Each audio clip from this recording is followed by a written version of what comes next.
Setiap keluar rumah, saya selalu pakai tuna Yasmin biar gak takut keringetan. Bahannya adem dan stretch banget, jadi leluasa bergerak. Pulang untuk berkarya di Bumi Pertiwi. Anita Luki dan Widi Susindra kembali ke tanah air setelah belajar di Amerika untuk meneruskan bisnis keluarga. Keinginan tinggi untuk mengembangkan industri kecantikan dalam negeri dan percaya bahwa kosmetik lokal mampu memiliki kualitas yang tinggi, mereka mendirikan Mineral Botanica pada tahun 2015. Saya Anita Luki, selaku co-founder dari brand Mineral Botanica dan juga PT Continental Cosmetic. Wow, Indonesia ini sekarang sangat growing dan potensi kecantikan itu sangat besar banget. Jadi kita mulai research, yuk kita buat brand lokal yang juga bisa nanti hoping one day bisa setara dengan produk buatan luar negeri. Oke, kita lumayan berpartisipasi di beberapa banyak e-commerce, kita udah mulai ada dan kita juga sudah masuk ke banyak channel-channel modern trade. Dan kita juga sempat menang award dari Female Daily. Berawal dari produk lip cream, kini Mineral Botanica sudah memproduksi lebih dari 200 jenis produk kecantikan. Semua produk dibuat menggunakan bahan-bahan alami dari bumi Indonesia di pabrik yang berlokasi di Bandung. Pabrik yang dimiliki sejak 30 tahun yang lalu ini telah berhasil menjaga kualitas produk kecantikan Mineral Botanica untuk para wanita agar tetap cantik, khususnya di masa pandemi ini. Udah masuk ke wilayah-wilayah Indonesia, kita udah mulai tersebar sih. Di Bali pun kita sudah ada, di Pulau Jawa sudah ada, Sumatera, Kalimantan pun sudah ada. Kita sih memang punya rencana ke sana, karena memang sudah beberapa kali kita ditawarkan untuk go internasional, cuman kita lebih memilih untuk fokus ke pasar Indonesia sementara ini, tapi mudah-mudahan dalam waktu 2-3 tahun kita mungkin bisa global ya, brand ini bisa go internasional. Kita benar-benar pure my team, all kita semua lokal, locally made. Kita tidak memakai tenaga asing sama sekali. Jadi benar-benar saya tuh pengen satu hari kita nih di Indonesia ini produk-produk kita nih yang lokal-lokal deh yang benar-benar mendominasikan pasar kita. Tidak hanya mampu menghasilkan produk kecantikan terbaik dari Indonesia, Mineral Botanica kini sudah memberdayakan lebih dari 300 karyawan dengan jangkauan distribusi lebih dari 15 kota besar di seluruh Indonesia. Kecantikan yang diperoleh dari bumi negeri tercinta membuat kita bangga buatan Indonesia. Halo semuanya, selamat sore dan assalamualaikum warahmatullahi wabarakatuh. Selamat datang di Diskunci edisi spesial with kamu.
Halo semuanya, selamat siang dan assalamualaikum warahmatullahi wabarakatuh. Hari ini Anda sedang menyaksikan Diskunci edisi spesial with Tika Mulya, Hendy Setiono, dan Anita Luki. Selain lewat Zoom, Diskunci hari ini juga live di Instagram @inspigo.id dan juga @kunci.id.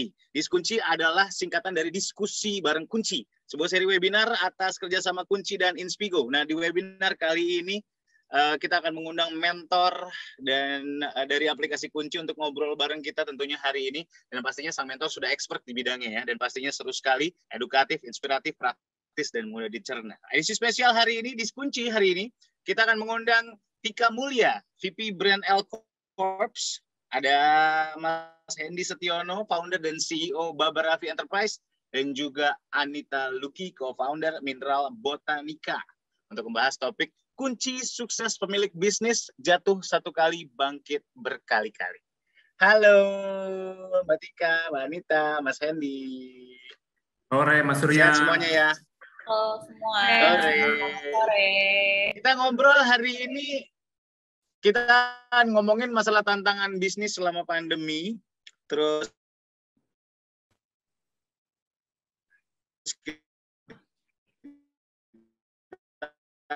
akan ngomongin strategi digital berkali-kali.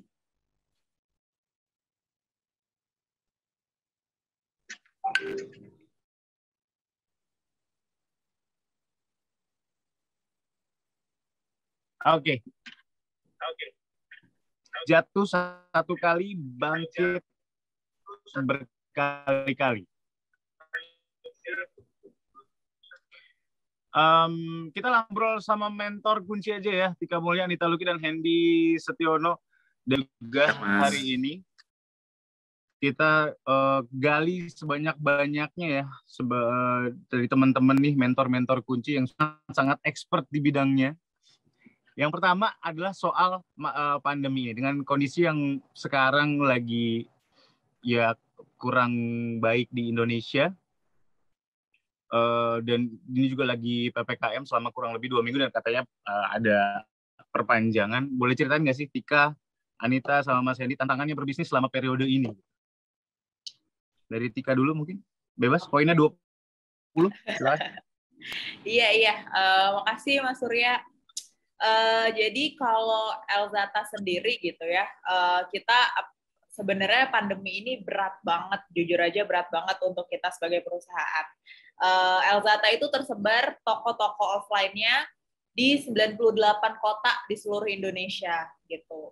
Belum brand-brand di bawah perusahaan kita kan, selain Elzata ada brand yang lain, dan memang perusahaan kita main fokusnya itu di retail gitu. Jadi sebenarnya pandemi ini berat banget gitu untuk kita, dan ibaratnya tuh kemarin baru aja kita mau pelan-pelan naik nih gitu ya, mau pelan-pelan naik, mau pelan-pelan stabil lagi gitu ya, dikit lagi, terus tiba-tiba PPKM 2 minggu dan kabarnya akan diperpanjang gitu. Jadi sebenarnya kalau ditanya tantangannya ya pasti banyak banget, berat banget gitu, karena kita harus mencari ini gimana nih poin untuk ketemu sama konsumennya bagaimana nih gitu, karena basicnya bisnis kita di retail offline gitu. Tapi ya karena pandemi ini, jadi kita sekarang juga belajar lagi gitu, banyak banget belajarnya gimana supaya kita bisa lebih agile, gimana supaya kita lebih fleksibel, gimana kita supaya lebih efisien gitu, dan gimana mengkomunikasikan perubahan-perubahan itu ke semua tim gitu, supaya bisa lari dan berjuang bareng-bareng. Oke. Yang pasti harus tetap diusahakan dan harus tetap ngikutin peraturan juga ya, karena kan kita menjaga semuanya gitu ya. Iya. Mas Hendy, pada akhirnya kan kesehatan mungkin juga yang diingin. Ya, jadi benar banget tadi nambahin yang di Mbak Tika ceritain juga, Mas Surya juga. Jadi benar, di awal pandemi tahun lalu kita benar-benar bingung ya, nggak tahu apa yang harus dilakukan. Semakin kemari sebenarnya kita udah semakin terbiasa dengan kondisi pandemi ini. Tapi semenjak adanya PPKM darurat, mau nggak mau kita kayak refresh lagi ke kondisi tahun lalu. Jadi itu membuat kita memaksa untuk menjaga dua aspek, nggak cuma di sisi finansial, tapi aspek kesehatan yang juga harus dijaga. Nah, dari bisnis kuliner sendiri memang termaksud salah satu bisnis yang bisa dikatakan walaupun ada pandemi, tapi tetap menjadi kebutuhan dasar. Jadi konsumen behavior ini mau nggak mau tetap harus makan, namun caranya yang berbeda. Kalau sebelumnya mereka memesan dan datang secara dine-in, membeli secara offline, sekarang mau nggak mau semua dilakukan dengan digitalisasi dan aplikasi online. Dan itu jujur membantu banget. Jadi dari seluruh brand kita, under grup Babaravi Enterprise seperti Nikanyu, Nyapi, Nyayap, ada juga Menanti, dan juga ke Babaravi. Bersyukur banget ya kita bisa bertahan dan justru semakin bertumbuh di masa pandemi karena adanya strategi online dan digitalisasi yang kita lakukan. Kuncinya memang mau nggak mau mesti kreatif sih Mas Surya. Di zaman sekarang kita mesti kreatif, terus berusaha dan mencari peluang di balik krisis yang selalu tersembunyi tapi ada. Gitu Mas.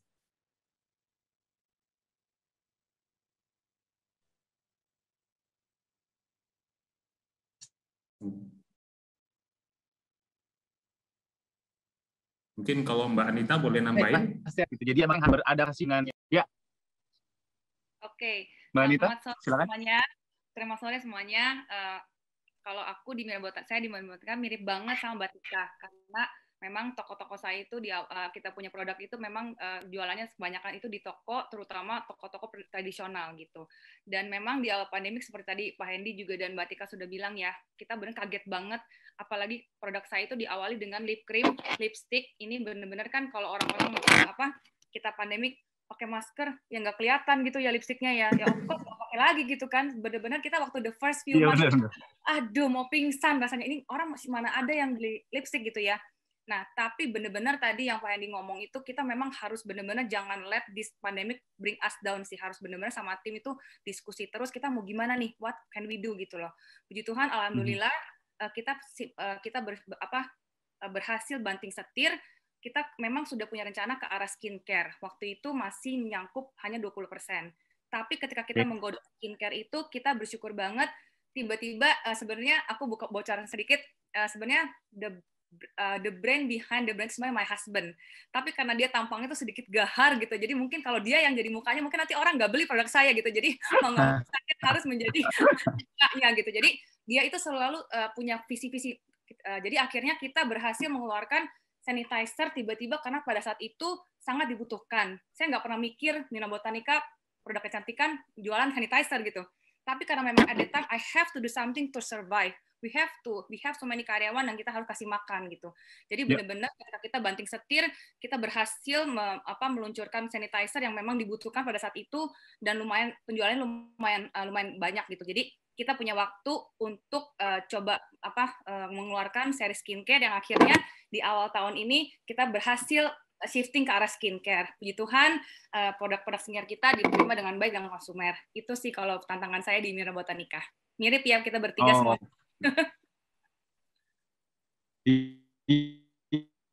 Iya benar-benar harus tetap kreatif ya. Bisnis sudah brand sudah tapi saya aja gitu. Sekarang kita saya mau tanya langsung sama Mas Hendy nih untuk bisnis kuliner. Katanya sekarang kan bisnis kuliner kan semakin menjamur nih. Menurut Menteri Perindustrian, Industri Makanan dan Minuman tahun 2020 pertumbuhan di atas rata-rata 1,58%. Ya. Susun strategi supaya bisnisnya tetap thriving itu gimana? Dan industri kompetisi di industri F&B ini kan dibanding sebelum pandemi sekarang lebih banyak lagi gitu. Bahkan bermunculan yang baru-baru juga, bahkan industri rumah tangga juga sudah mulai ya yang ibunya bikin rendang, bikin apa gitu. Ya, benar banget Mas Surya. Jadi memang semenjak pandemi kemarin konsumen lebih selektif dalam mengkonsumsi kebutuhan hari-hari dan lebih fokus pada kebutuhan dasar. Salah satunya adalah kuliner. Jadi itu sebabnya banyak teman-teman pelaku usaha yang shifting, yang sebelumnya mungkin dia berbisnis di sektor lain seperti properti atau sektor-sektor yang terdampak dengan adanya pandemi, kemudian masuk ke bisnis kuliner. Jadi pemain di dunia kuliner ini memang semakin banyak. Itu benar banget. Dan itu membuat kita harus lebih kreatif, lebih inovatif juga. Dan tidak hanya itu, yang akhirnya sebelumnya mungkin kita berkompetisi gitu ya, menjalankan usaha yang sama, usaha sejenis, ini semacam membuka mata di masa pandemi ini, mau nggak mau kita bergandengan tangan dan berpartner.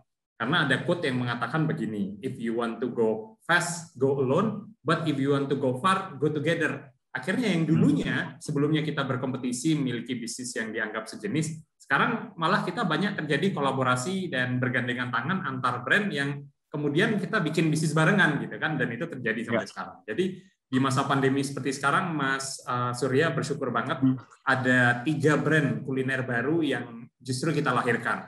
Di antaranya ada Nyapi, itu kolaborasi sama Koedozel, lalu ada Nyayap, kolaborasi sama Can and Grab, dan yang terbaru adalah Menanti, itu minuman berbasis teh, berkolaborasi dengan Jerome Pauline. Tapi justru pada saat awalnya kita kerja sendiri, mikirin marketingnya sendiri, kemudian mikirin produksi dan operasional sendiri, itu semuanya benar-benar resiko dan pusingnya ditanggung sendiri. Tapi begitu kita sudah mulai bergandengan tangan, sudah mulai menemukan partner yang punya visi dan misi yang sama, dan akhirnya itu justru terasa lebih ringan, dan itu terbukti banget di masa pandemi seperti sekarang, itu yang menyelamatkan kita dan justru semakin maju di masa sekarang, terutama di bisnis F&B dan kuliner. Gitu Mas Surya.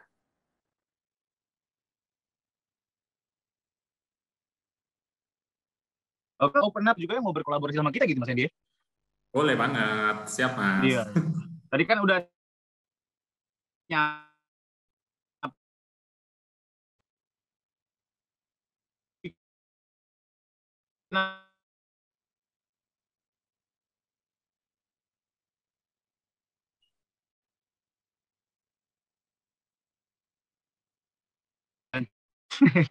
memang banyak sekali. Ya, ya kita udah balik lagi dan memang banyak yang harus dipersiapkan ya teman-teman. Bisnis tetap jalan, tetap thriving di masa sekarang ini. Kalau dilihat-lihat orang sekarang banyak di rumah aja nih, nggak kemana-mana karena memang pembatasan juga, dan aktivitas di sosial media itu semakin rame gitu, dan banyak orang-orang yang mencoba-coba kayak make up tutorial, food review, dan ini kita mau tanyain masalah social media, how to make a campaign di usahanya masing-masing. Bikin campaign apa aja sih, dan kira-kira harus ngapain sih di sosial medianya usaha kita gitu. Mbak Tika dulu mungkin. Oke. Sebenarnya sosial media itu sekarang karena orang di rumah aja gitu, jadi kan mereka bisa jadi juga punya banyak waktu luang, dan yang mereka lihat itu sosial media. Terus kalau kita lihat sekarang itu di masa-masa pandemi ini banyak banget influencer baru yang muncul gitu, karena mungkin mereka punya waktu luang dan mereka tuh punya keleluasaan waktu gitu, dan di saat mereka hanya bisa di rumah aja harus gimana ya, akhirnya mereka supaya survive secara mental juga gitu, jadi kadang mereka suka senang-senang bikin konten kan.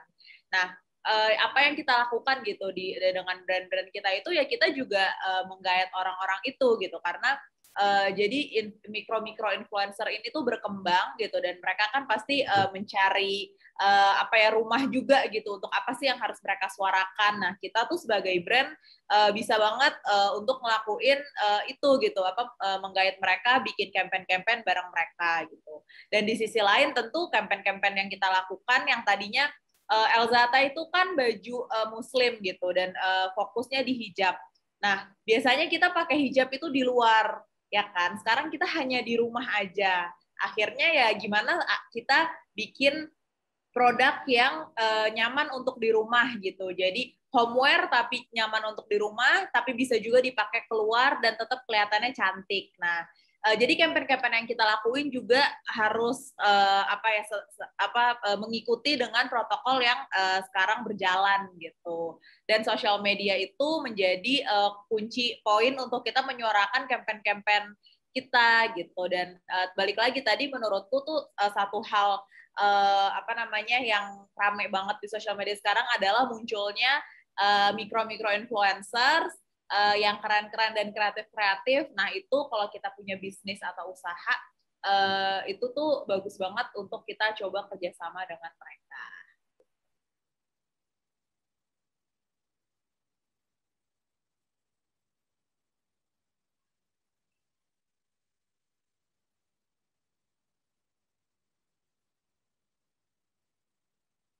Ya, Oke, dan memang si mikro influencer ini akan jadi sesuatu gerakan juga ya berarti ya untuk menginfluence orang-orang di luar sana yang mungkin katakanlah tidak seperti influencer yang sudah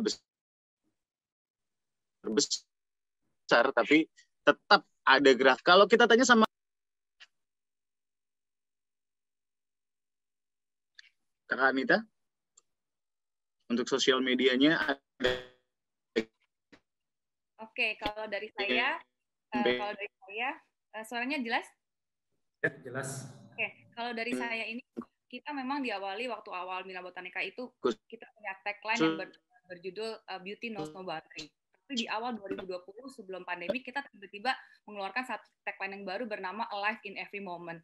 Pas banget ketika memang pandemik, tagline-nya cocok banget gitu, karena di masa-masa kita seperti ini, tetap kita harus feel alive. Jadi memang nih, tagline yang kita pilih ini sangat tepat. Jadi si kata alive ini kita benar-benar menjadi penyemangat lah untuk teman-teman di luar sana. Jadi kita juga membuat campaign-campaign yang memang work around the alive in every moment ini. Sampai di tahun lalu di waktu Oktober kita support breast cancer itu kita memakai kata live in pink.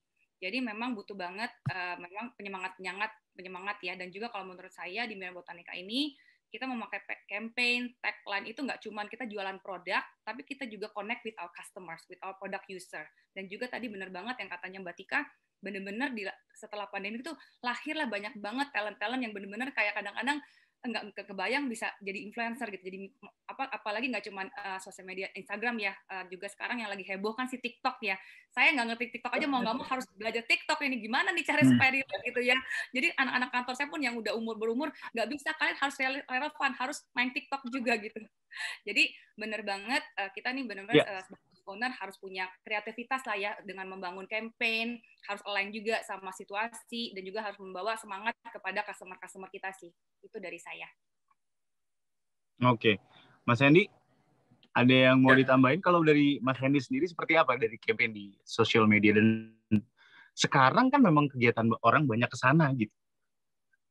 Ya, sekarang ini banyak yang pengen jadi kayak Mas Surya. Jadi personal brandingnya terkenal, followersnya banyak, jadi promosiin apapun orang bakal beli gitu kan. Jadi banyak yang berlomba-lomba pengen jadi konten kreator kayak Mas Surya. Tapi benar banget apa yang dikatakan Mbak Tika dan Mbak Anita ini benar banget. Yang terjadi adalah di masa pandemi ini banyak brand yang keliru, justru melakukan efisiensi di masa pandemi, tidak melakukan promosi sama sekali. Yang ada adalah brandnya tambah lama tambah turun gitu kan.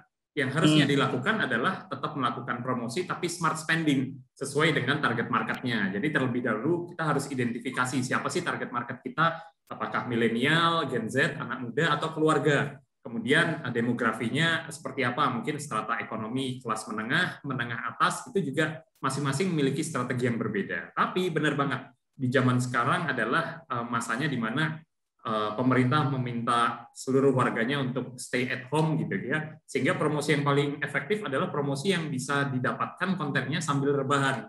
Jadi mau nggak mau lagi-lagi sosmed yang berperan di sana. Jadi ini menjadi wadah untuk teman-teman konten kreator mulai dari skala KOL nasional sampai dengan mikro influencer di daerah, mereka bisa mengutilisasi untuk mempromosikan brand-brand UMKM untuk bisa naik kelas. Dan itu persis banget seperti yang kita lakukan. Jadi kita menyadari hal tersebut bahwa konsumsi dari generasi milenial dan Gen Z sudah banyak beralih, ya sekarang masuk ke Instagram, ke TikTok. Jadi akhirnya itu membuat fanbase dari followers tersebut tertarik untuk mencoba, tapi lagi-lagi kualitas dari produknya sendiri yang berbicara supaya konsumen mau datang dan membeli lagi. Jadi kuncinya adalah kalau kita berjualan makanan, memastikan produknya enak, memiliki produk yang unik, kemudian di campaign dengan satu strategi marketing yang juga menarik dengan sosial media, tapi sebenarnya itu semua bisa kita lakukan dengan budget yang efektif, karena di bisnis kuliner sekarang ada tren baru namanya cloud kitchen. Jadi berbisnis kuliner yang berasal dari dapur rumahan, atau bahkan dari tempat yang tidak perlu menyewa lokasi yang mahal dan mewah gitu ya. Kita bisa melakukan dengan dapur rumahan, namun dengan promosi online semua dilakukan dengan agregator online, ternyata udah bisa jalan. Jadi benar banget itu tidak membuat kita sebagai pelaku bisnis UMKM justru mengeluh di masa pandemi, tapi justru kita berusaha kreatif dan bergerak dan menciptakan kreasi kita walaupun sambil di rumah aja. Gitu Mas Surya. Oke, poinnya adalah di produknya juga berarti ya Mas Hendy ya. Bukan Benar, berarti hanya dengan kemasannya aja terlihat enak aja atau terlihat lebih bagus aja, tapi bukan berarti kualitas produknya itu biasa-biasa aja gitu ya. Benar, produknya harus enak gitu ya, jadi harus terbaik supaya apa? Supaya konsumen mau datang dan beli kembali, gitu Mas.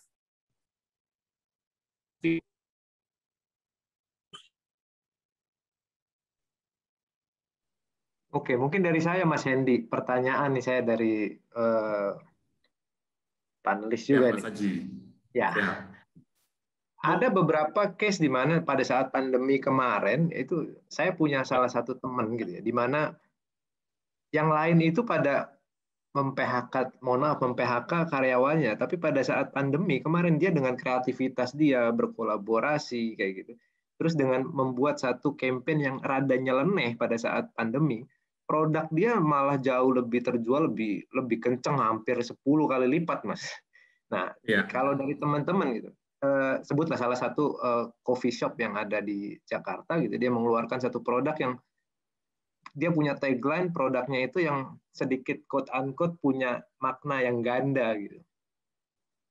Nah, kalau dari Mas Hendy sendiri ada strategi khusus nggak Mas dari sisi sosial medianya seperti apa? Terus kampanyenya harus berkolab dengan siapa? Terus target marketnya harus kemana? Seperti itu. Begitu juga mungkin bisa dengan LZeta atau dengan Botanical.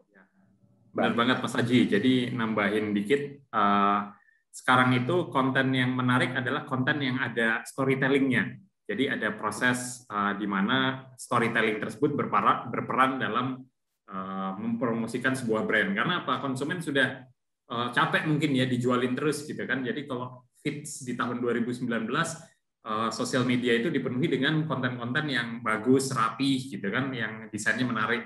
Tapi semakin kemari justru konten yang menarik itu konten yang apa adanya gitu kan. Itu sebabnya kita melihat video-video TikTok dan Reels tiba-tiba lagi naik daun karena konten-konten yang apa adanya seperti itu yang menjadi storytelling gitu kan. Itu persis yang kita lakukan pada saat launching minuman teh namanya Menanti sama Jerome Pauline dan Jehian. Kita create storytelling dari proses membuat menunya, dari rasanya yang fail sampai rasanya enak, bikin logonya yang melibatkan netizen, jadi ada keterlibatan netizen di sana, sampai dengan pemilihan lokasi. Jadi cabang pertamanya di Jakarta, di mana nih yang kira-kira kita harus buka. Nah, begitu itu semua melibatkan netizen sebagai saksi dari lahirnya Menanti, benar begitu buka cabang Mas, pecah langsung gitu kan. Itu kita buka tahun ini di bulan April gitu Mas. Dan per hari ini bersyukur banget sudah ada 97 mitra total yang bergabung Menanti dan untuk buka di seluruh Indonesia. Karena apa? Kekuatan storytelling tadi. Jadi kuncinya memang sebuah brand harus diikuti dengan storytelling yang menarik supaya bisa engage dengan konsumen.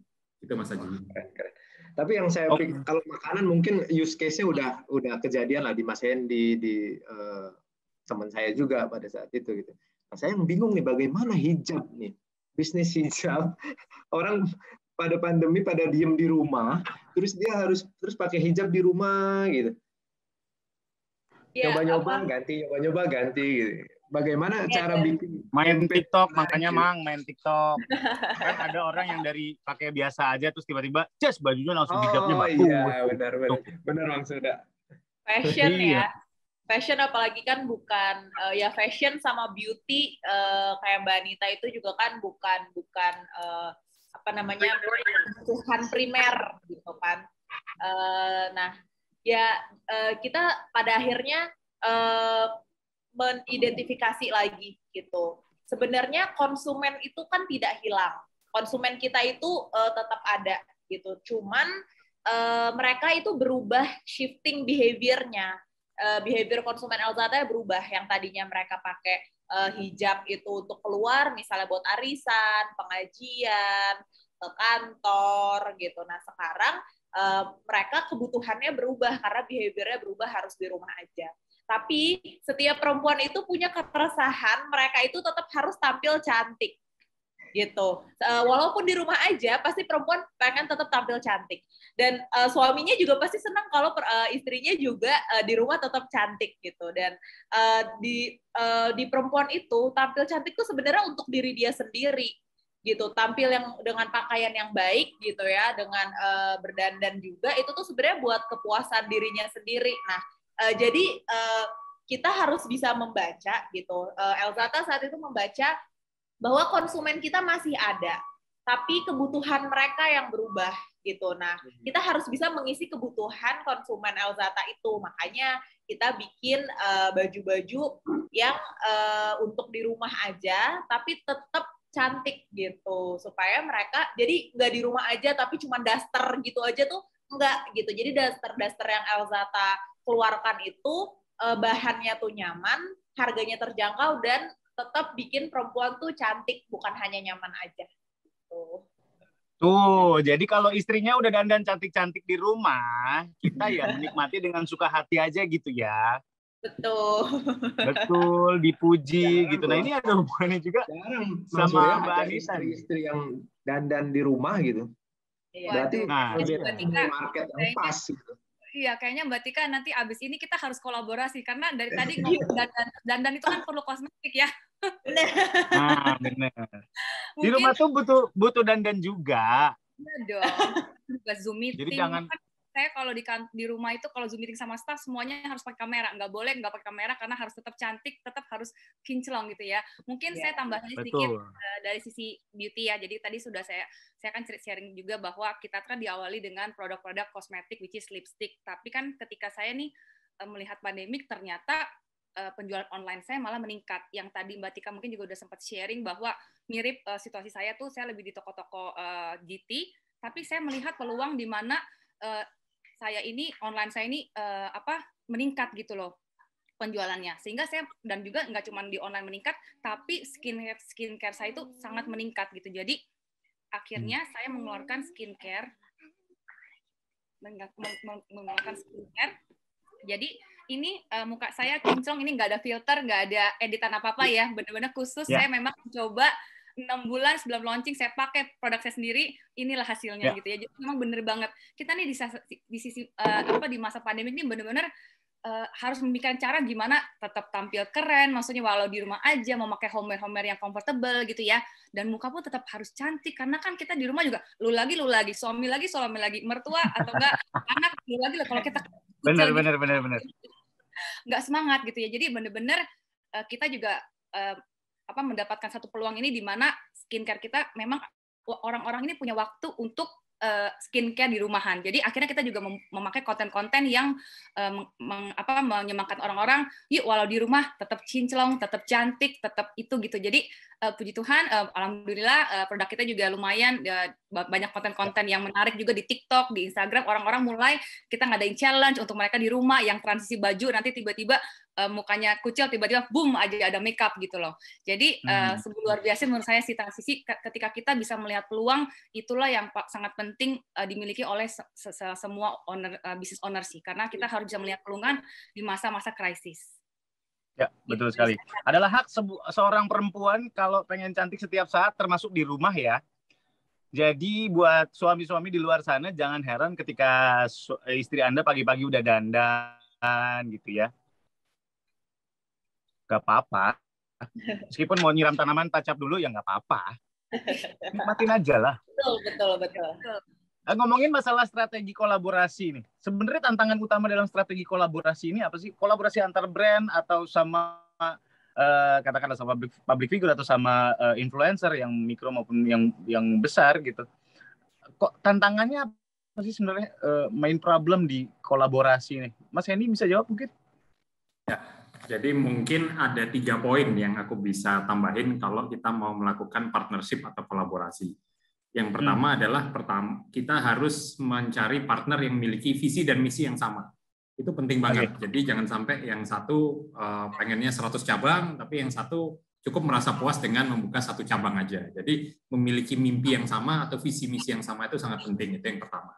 Kedua adalah cari partner yang memiliki chemistry yang sama. Ibarat kita pacaran sebelum menikah gitu ya. itu harus sama-sama siap menghadapi fase up and down, karena namanya bisnis kan nggak selalu mulus. Badai itu nggak selalu, ombaknya selalu landai gitu kan. Jadi pada saat bisnis sedang baik maupun bisnis sedang turun, kita harus siap menjalani bersama-sama, persis seperti orang menikah gitu kan, yang kemudian ini dijalankan dalam partnership bisnis. Dan yang ketiga paling penting adalah adanya diferensiasi skill set. Jadi kita memiliki kelebihan dan kekurangan masing-masing, itu semua bisa ditutupi oleh partner kita. Contohnya pada saat kita memiliki keahlian di sisi produksi gitu ya, namun lemah di aspek pemasaran, maka kita bisa menggandeng partner yang punya kekuatan di sisi pemasaran untuk menutupi kekurangan kita.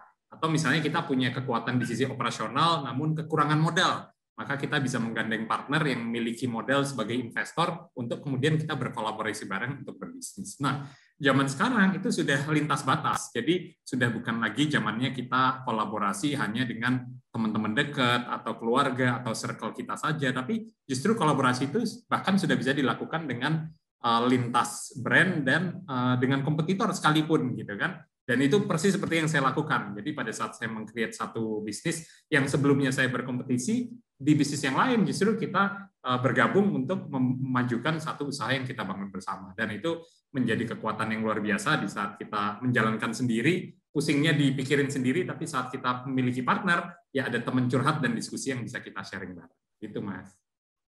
Oke. Berarti visi misinya mesti sama ya, nggak bisa visi foya misi foya atau nggak bisa ya berarti ya, mesti bareng-bareng gitu ya. Oke, dari Mbak Anita, dari Tika mungkin ada tantangan khusus, ada tantangan tersendiri dalam kolaborasi? Kalau tadi bukan visi misi foya, kalau saya visi misi cuan, visi misi harus cuan. Ya? Betul. Aku nambahin aja dari sisi kolaborasi, pas banget hari ini tanggal 15 Juli saya launching kolaborasi bersama satu clothing fashion. Jadi benar-benar kita juga di masa pandemi kita di clothing fashion ini bernama This is April sama-sama mengalami kenaikan di online kita. Jadi akhirnya memang kebetulan juga teman saya ajak kolaborasi karena menurut saya tadi juga udah dibahas sama Mbak Tika, walau di rumah tuh orang perlu gitu berpakaian cakep gitu, dan Zoom meeting juga harus kelihatan cakep gitu. Jadi akhirnya hari ini kita launching berkolaborasi dengan satu blending clothing, di mana nanti kita juga akan adain campaign, adain konten-konten, kita juga adakan giveaway, gimana menambahkan, karena orang-orang benar-benar di rumah itu kan mereka pasti di sosmed. Jadi kita benar-benar berkolaborasi di mana mereka juga memakai pakaian-pakaian yang casual tapi chic. Saya juga tampilkan skincare di rumah, walau di rumah tetap kinclong. Makanya tadi benar juga menurut Pak Hendy ya, kita ini udah bukan di zamannya sendiri-sendiri lagi, di zaman waktu Papa saya membangun usaha sendiri-sendiri, kita ini benar-benar udah di zamannya kolaborasi, karena kita create sinergi, bahkan saya pun nggak pernah mikir akan kolaborasi dengan sesama industri, tapi terjadi gitu, kita benar-benar, karena kita pengen memperluas, apalagi UMKM di Indonesia sangat berkembang sekali ya, sangat luar biasa. Saya juga melihat perkembangan di kosmetik khususnya. Saya memulai bisnis ini di sekitar, pas mulai survei itu sekitar 7 tahun yang lalu, belum sebesar sekarang. Amazing banget, di 2 tahun terakhir, local brand itu benar-benar luar biasa sekali. Dan saya melihat begitu banyak potensi, kan anak-anak muda ini kita berkreatif gitu. Jadi yang tadinya kita, tadi Mas Hendy juga cerita, bersaing sendirian, yang penting kita ada win-win solution, ya kita bekerja sama aja, berkolaborasi. Ngapain kita sendirian ya? Together kan, kalau kita go together, kita lebih faster gitu. Jadi memang penting banget untuk kolaborasi, karena kita bisa mendapatkan hasil lebih maksimal. Pas banget hari ini kita dengan clothing brand. Oke. Mbak Tika, bagaimana Mbak Tika kolaborasi? Ngomongin masalah kolaborasi. Iya, kolaborasi dan sinergi itu kalau di Alcorps itu luas banget gitu, dan sebenarnya dalam setiap proses itu kita ada kolaborasi. Jadi bahkan mulai dari pengadaan produk gitu sampai pemasaran juga ya. Kalau pemasaran bisa dengan influencer, atau kayak seperti Elzata itu kita hadir di 98 kota di seluruh Indonesia. Jadi toko kita 150 lah kurang lebih.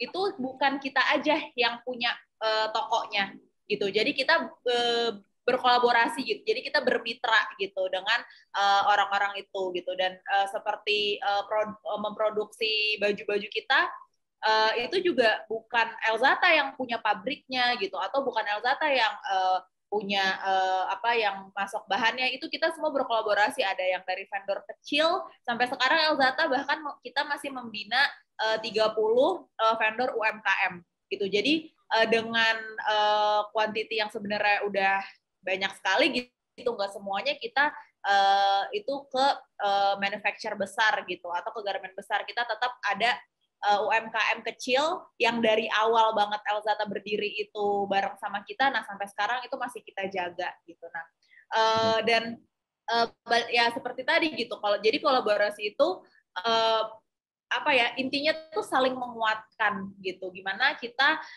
bersama-sama itu punya visi yang sama yang tadi disebutkan sama Mas Hendy gitu ya, punya visi yang sama dan saling menguatkan. Dan kalaupun ada hal-hal yang tidak enak atau apa ya, kita sharing bersama gitu dan kita menyelesaikannya tuh bersama gitu. Dan tentunya untuk apa? Pasti juga untuk memperluas market kita pada akhirnya, supaya ya nggak mungkin lah Elzata dalam waktu 10 tahun gitu ya bisa bikin punya toko 150 store di 98 kota, itu kan pesat banget juga gitu. Nah, kalau nggak dengan bermitra kita bikin usaha ini, itu nggak mungkin gitu. Oke, terima kasih banyak Mbak Tika. Berarti boleh berbagi kepusingan kalau menurut Mas Hendy, tapi harus tetap menghasilkan cuan. Kalau kata Mbak Anita ya. Oke, sekarang kita mau buka Q&A buat teman-teman yang sudah bergabung di Zoom. Kalau mau bertanya silakan langsung tanya aja. Nanti silakan gunain kolom chatnya. Ini sudah ada beberapa pertanyaan yang sudah kita tampung. Untuk Pak Hendy, bagaimana menurut Bapak melihat kondisi bagi beberapa sektor swasta yang merasa mungkin dalam tanda kutip quote unquote diskriminasi karena adanya kebijakan dari pemerintah yang berdampak merugikan bagi sektor usahanya. Apalagi di masa PPKM ini yang perlu adanya sinergi pemerintah dan sektor swasta untuk mendorong pemulihan ekonomi nasional. Ya, jadi benar banget. Ini memang menjadi pukulan telak buat semua sektor ya. Tidak hanya usaha kecil, tapi usaha menengah dan usaha besar pun juga sangat terdampak dengan adanya kondisi pandemi ini. Tapi satu hal yang pasti adalah di balik krisis selalu ada peluang. Akan lahir orang-orang kaya baru di balik krisis gitu. Dan pastikan kita adalah orang-orang kaya baru tersebut yang lahir di balik krisis. Kenapa? Karena kalau kita hanya mengeluh, kita hanya menyalahkan regulasi pemerintah, itu tidak akan membuat kita kemana-mana, tapi justru dengan melihat adanya peluang di balik krisis, kita terus bergerak gitu ya. Satu hal yang saya percaya adalah cara untuk bertahan yang paling tepat di masa pandemi adalah dengan cara menyerang. Justru kita jangan diam aja, tapi justru menyerang, mencoba cara-cara baru yang kemudian kita kreativitas, kita olah lagi untuk membuat bisnis kita kembali naik gitu kan. Dan itu sebenarnya persis seperti yang saya lakukan pada saat tahun lalu di bulan Juli habis Lebaran. Teman-teman banyak yang mengeluh gitu kan, mau nggak mau harus menutup usahanya atau mem-PHK karyawan. Justru kita berpikir gimana caranya menciptakan peluang baru dan menciptakan bisnis yang sesuai dengan kondisi masa pandemi. Jadi kalau sebelumnya kita membangun bisnis F&B beberapa di dalam mall gitu kan, tapi mallnya ditutup. Akhirnya kita merubah konsepnya menjadi low cost yang outletnya kecil-kecil. Jadi pada saat pertama kali kita membangun bisnis nyapi dan bisnis ngikan, itu kita tidak mulai dengan restoran besar, tapi kita menyewa ruko dengan biaya sewa yang relatif lebih terjangkau jika dibandingkan di mall, dan membangun booth, gitu kan, membangun outlet kontainer di sana. Dan ternyata dengan strategi low cost tersebut, tapi melakukan promosi online, gitu kan, itu ternyata menghasilkan traffic yang luar biasa karena pembelian semua diarahkan menuju online. Nah, jadi saya percaya di balik krisis selalu ada peluang, dan cara bertahan yang paling tepat adalah dengan cara menyerang. Jadi terus berusaha guys. Semangat ya, dengan cara menyerang, dan kita harus perhitungkan juga dengan cara apa kita menyerang sebenarnya Pak Edi. Harus dipikirin matang-matang juga dong ya kan. Oke, sekarang kita akan ke pertanyaan selanjutnya untuk Mbak Tika. Gimana peluang-peluang yang bisa diambil oleh sektor swasta dengan adanya perkembangan digital untuk menyongsong transformasi digital 5.0? Karena udah banyak perubahan pergeseran di digital nih, apalagi di masa pandemi katanya. Oke. Jadi gimana maksudnya sebagai pebisnis apa yang harus disiapkan gitu? Ya. Apa sebenarnya perubahan itu satu-satunya hal yang pasti gitu. Apalagi ini dulu, jadi Alcorps itu dan Elzata ini kan dulu awal dibangun sama ibu saya di tahun 2010 gitu, dan saya tuh baru lulus kuliah, baru mulai masuk untuk bantu kelola, dan itu 2018 saya baru masuk. Nah, Elzata sendiri itu dibangun dengan kekuatan retail offline-nya, dan waktu saat itu online tuh udah merajalela sebenarnya. Tapi ibu saya memang bukan di situ kekuatannya gitu. Jadi memang waktu saat itu sih Elzata udah punya online, tapi belum sebesar sekarang. Nah, alhamdulillah saat saya masuk di 2019 itu kita langsung di 2018 kita langsung fokusnya ke online, ke digital. Dan 2019 lah benar-benar dapat banget nih pattern online-nya brand-brand Alcorps gitu, dan termasuk Elzata gitu. Nah, terus ternyata kan, tapi memang di 2019 itu kita masih hanya bermain di website dan di marketplace. Nah, tiba-tiba 2020 itu COVID kan. Nah, jadi tadinya tuh kita udah persiapan bikin aplikasi kita sendiri dengan sistem omnichannel. Nah, tapi itu tertunda, nggak pernah benar-benar kita fokusin gitu. Ternyata pas di 2020 COVID dan semua toko harus tutup, jadi nggak ada traffic yang datang ke toko. Pada akhirnya kita punya waktu yang tadinya itu aplikasi itu adalah produk 7 bulan yang nganggur gitu ya. Terus kita bisa selesaiin dalam waktu 1 bulan gitu. Nah, memang balik lagi perubahan itu satu-satunya hal yang pasti. Ada perubahan yang emang mau nggak mau dipaksa gitu, seperti pandemi gitu, tapi ya dalam hidup pasti kita akan selalu aja ada perubahan dan ilmu-ilmu baru. Jadi kalau menurut saya mau digital 4.0, 5.0, 6.0, kalau kita entrepreneur gitu atau kalau kita pebisnis tuh ya nggak boleh berhenti di situ aja gitu, harus terus cari lagi. Jadi harus terus sering-sering evaluasi bisnisnya dan apalagi yang bisa kita lakuin ke depannya supaya bisnisnya tetap bisa jadi market leader.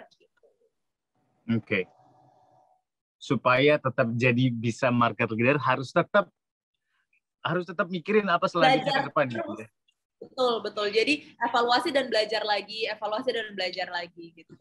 Oke. Terima kasih Kak Atika jawabannya. Untuk Mbak Anita sekarang, Mineral Botanica ini kan produknya identik sama kecantikan, penampilan menawan. Menurut Mbak Anita, gimana membangun branding buat konsumen yang sesuai dengan produk yang menjadi sasaran target market kita? Branding si brandnya sendiri. Gimana cara groomingnya biar shot on target market kita gitu?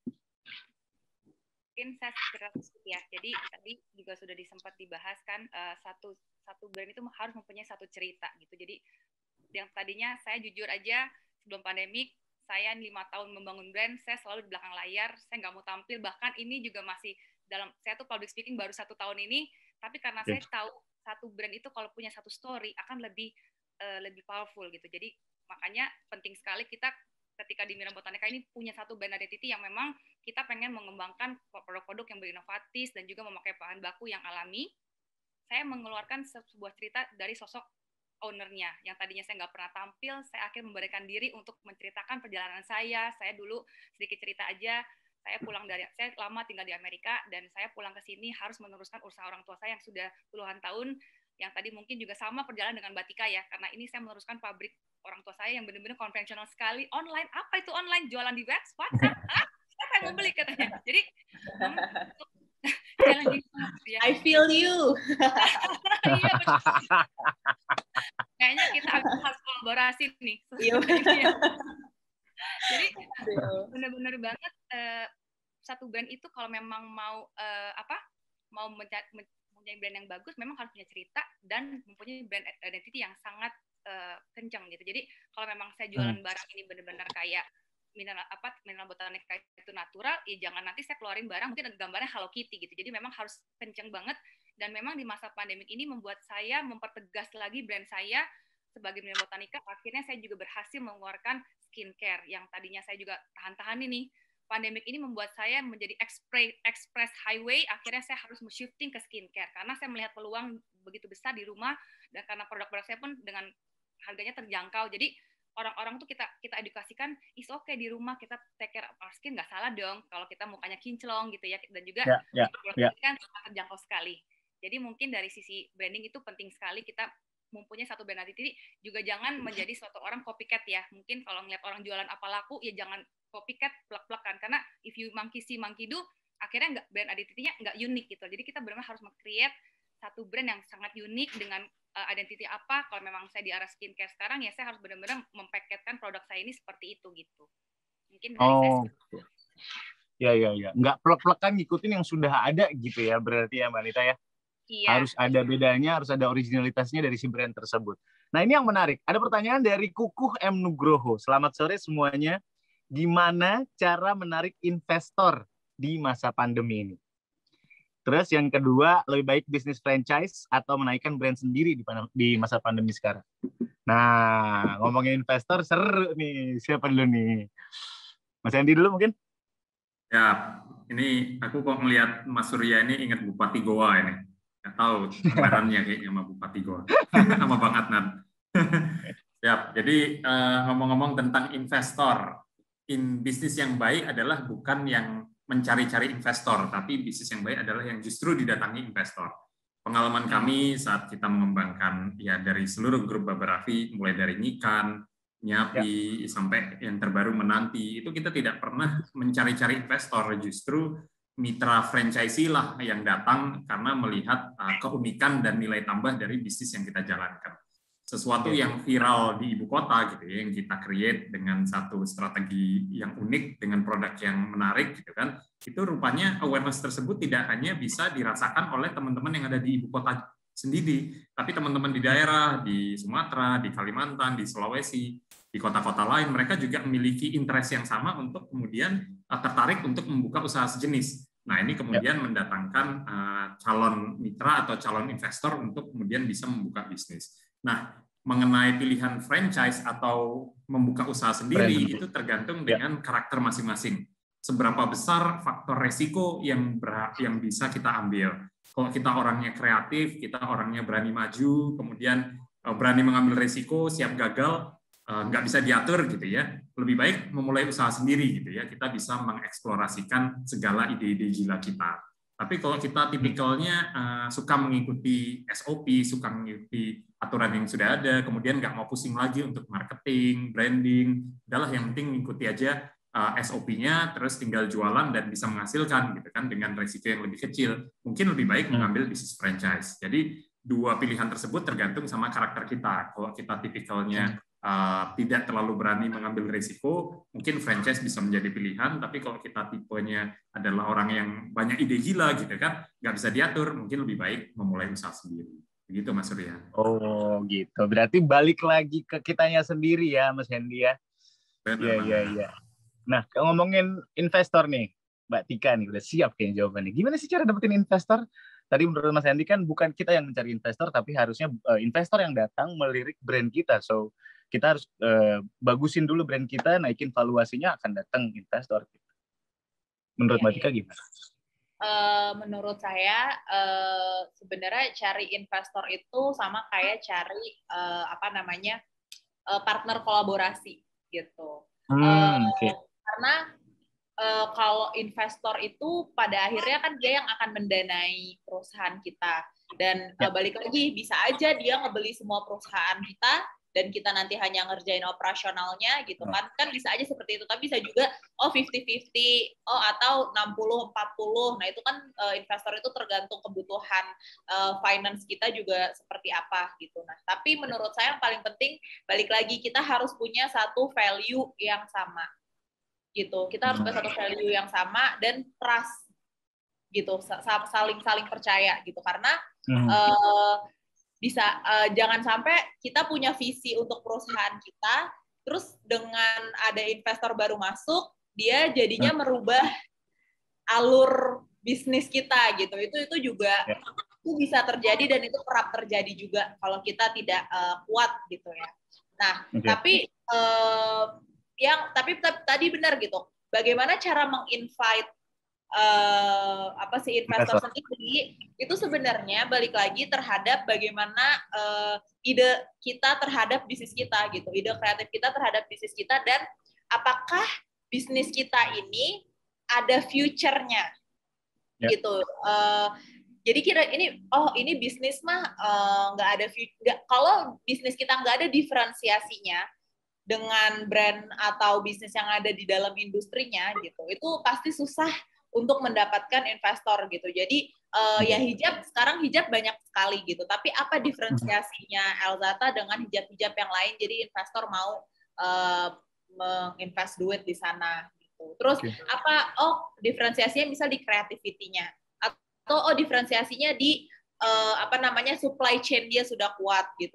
Diferensiasinya dia di mana nih gitu. Nah, tiap bisnis itu diferensiasinya bisa berbeda-beda gitu. Nah, itulah yang kekuatan diferensiasi itu sih yang harus dibangun. Diferensiasi yang harus digarisbawahi. Oke, terima kasih Kak Tika. Kita ke Kak Anita sekarang. Kak Anita. Kalau kita di Mira Botanica, kebetulan pas pandemik ini mungkin karena banyak investor dari luar melirik bisnis beauty di Indonesia gitu ya. Kebetulan memang kita sempat dikontak nih sama beberapa investor. Tapi suami saya kan tipe-tipe dia dominan sekali, dia belum siap untuk berkolaborasi sama investor ini. Tapi karena kita pengen tahu nih kira-kira kenapa mereka ngelirik brand kita gitu, kenapa gitu. Akhirnya kita sempat pergi ke beberapa meeting investor. Saya ingin tahu gitu apa yang mereka lihat, dan ternyata memang mereka tuh melihat peluang yang sangat besar di beauty Indonesia karena memang penduduk Indonesia tuh banyak sekali. Tapi menurut saya untuk kita bisa berkolaborasi dengan investor itu bukan sesuatu yang hal yang gampang, karena itu kan apalagi saya sejak pas diminta diminta untuk diinvest itu, ini kan brand saya benar-benar kayak anggapnya kayak baby kita lah, kita punya anak lahir dari baby, ini brand kita benar-benar saya yang sama suami yang benar-benar jerih payah kita menghasilkan brand ini. Ketika nanti kalau kita mau diinvest itu kan takutnya visinya tadi seperti yang udah ngomongkan juga ya takutnya visinya nggak sama. Memang untuk ke arah investor itu masih belum ada di benak kita pada saat ini, tapi kita juga bersyukur sekali bisa di approach sama beberapa investor karena mereka melihat satu potensi di brand saya. Jadi saya anggap aja lumayan lah di masa pandemik pusing cari cuan gitu ya, malah diajak meeting sama investor. Akhirnya malah dapat tips-tips nih gimana caranya supaya nanti satu hari, saya juga nggak tutup kemungkinan kalau mungkin satu hari mungkin kita bisa juga diinvest dari investor luar atau walaupun investor dari dalam negeri gitu. Cuman saya tuh melihat peluang begitu besar, makanya saya sering juga bilang ya, kita di Indonesia ini benar-benar we have such a big potential to bring the business itu benar-benar mendominasi pasar di dunia lah gitu, karena kita sekarang benar-benar banyak sekali bukan cuma di beauty industry, di clothing lah, di food industry, we have so many talented people di Indonesia gitu. Jadi sayang sekali kalau kita we lost the chance gitu. Jadi benar-benar untuk investasi itu banyak banget pasti dilirik-lirik juga sama investor dari luar. Oke, berarti memang harus manfaatkan kesempatannya, dan mudah-mudahan nanti teman-teman bisa yang punya bisnis sekarang atau yang lagi bisnisnya sekarang lagi jalan, mudah-mudahan bisa dilirik investor. Tapi kalau memang bisa jalan sendiri ya kenapa enggak gitu ya. Itu adalah kesempatan buat expanding lagi. Dan udah sejam kita ngobrol-ngobrol nih, kunci sukses pemilik bisnis, jatuh sekali bangkit berkali-kali. Ada pesan aja sedikit mungkin dari Tika, dari Mas Andi, dari Anita juga buat yang lagi berbisnis sekarang, buat teman-teman. Silakan. Kak Tika dulu. Oke. Jadi untuk teman-teman yang sekarang lagi berbisnis, either baru mulai bisnis atau udah berbisnis terus sekarang bisnisnya pasti terdampak pandemi gitu. Jangan sedih gitu ya teman-teman semua. Bisnis itu ya kayak gini, nggak mungkin untung terus gitu, dan jadikan momen-momen ini itu malah momen untuk belajar gitu, belajar lagi tentang diri kita, belajar lagi tentang bisnis kita, dan keluar dari sini tuh kita harus comeback stronger gitu, karena ini tuh ibaratnya situasional gitu, dan aku yakin lah ini nggak mungkin selamanya gitu, dan kita juga harus yakin ini tuh nggak mungkin selamanya gitu. Jadi malah momen-momen kayak gini itu kita jadiin momen untuk belajar, dan ya wajar banget kalau sekarang juga lagi nggak baik-baik aja gitu. Yang penting kita terus mau konsisten gitu untuk berjuang gitu, karena sebenarnya selama kita masih terus berjalan gitu ya, itu nggak ada yang namanya gagal gitu. Gagal itu terjadi kalau dimana kita berhenti gitu. Jadi apapun yang terjadi sekarang keep going, jalanin aja, jangan berkecil hati gitu. Ya, terima kasih Kak Tika. Kalau anak-anak sekarang jalanin aja dulu ya. Iya benar. Anita mau ditambahin mungkin? Oke, kalau dari saya buat teman-teman di sana yang sedang berjuang bersama-sama, menurut saya sukses is not a destination, success is a journey. Jadi just enjoy the process, jangan takut gagal, jangan takut change, karena saya di awal pandemik karena express highway harus ganti shifting, benar-benar dibuat lebih kuat lagi. What doesn't kill you makes you stronger. Jadi teman-teman jangan takut kalau ngeliat gagal itu, benar-benar deh. Saya karena udah ngelewati setahun lalu pandemik di awal, sekarang PPKM lagi, malah lebih semangat. Ayo kita apa yang kita bisa lakuin? Online apa yang kita bisa kolaborasi apa? Mungkin abis ini nanti sama Pak Hendy, mungkin sama Mbak Tika gitu ya. Kita harus benar-benar semangat aja gitu, karena mindset is very important. Saya yakin kalau kita mempunyai mindset yang benar, kita follow our passion, akhirnya pasti cuan. Mungkin sekarang nggak cuan, nggak apa-apa. Yang penting mindset harus tetap dibangun terus. Just enjoy the process, karena setelah badai pasti berlalu, setelah gelap terbit pasti terang gitu. Jadi don't be afraid of change, just mindset yang benar, tetap semangat aja deh gitu. Ya, oke. Terima kasih Kakak Anita. Ini love, ini cuan ya, harus ada. Cuan ya. Oke, Mas Hendy, ada yang ditambahin mungkin? Ya, ini gokil banget sih tadi Tika sama Anita. Wah, bener-bener kalau semua womanpreneur di Indonesia mindsetnya kayak Tika dan Anita, wah, negara kita bakal lebih maju sih. Itu no debat. Oke, kalau saya nambahin terakhir ini luar biasa banget Kunci dan Inspigo untuk acaranya. Satu quote yang saya bisa berikan sebagai penutup adalah ide itu murah, yang mahal adalah eksekusinya.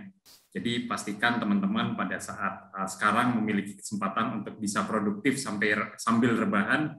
Nah ini momennya, jadi teman-teman generasi rebahan bisa justru produktif dan menghasilkan cuan dengan adanya inovasi dan kreativitas yang bisa kita jalankan. Ingat, there's no elevator to success, you have to take the stairs. Tapi dengan terus optimis, terus semangat, terus berusaha, maka insya Allah kita akan memperoleh sukses yang kita harapkan. Salam cuan, tetap semangat semuanya. Amin. Wah, keren banget ya. Nggak ada elevator, harus taking stairs. Jadi enjoying every steps of your business. Mudah-mudahan ini bisa encourage teman-teman yang lagi bisnis sekarang. Terima kasih banyak sekali lagi Mbak Anita, Mbak Tika, Mas Hendy. Terima kasih banyak sharingnya.